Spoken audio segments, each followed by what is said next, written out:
Ang intense ng mga kaganapan ngayon sa abot kamay na pangarap sapagkat sasabog ang galit ni Doc Robert kay Zoe dahil sa malalaman na niya ang totoong nangyari sa kanyang amang si Lolo Pepe. Dito nga ay wala nang takas si Zoe dahil sa magpa-positive ang resulta ng kanyang fingerprint sa naiwang gamit kung sa naaksidente si Don Pepe. Samantala ay maggagalaiti naman itong si Moira sa anak niyang si Zoe dahil nga sa gusto na nitong umamin sa ginawa niya kay Don Pepe dahil sa palaging pagpaparamdam daw nito sa kanya.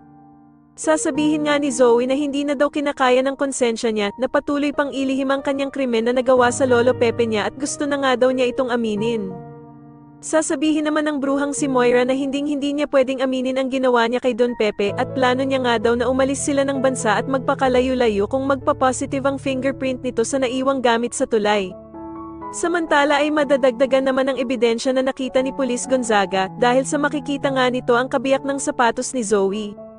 Dito nga ay lalabas na ang resulta ng fingerprints at bukod tanging isa lamang daw ang nagmatch dito at eto nga ay si Zoe.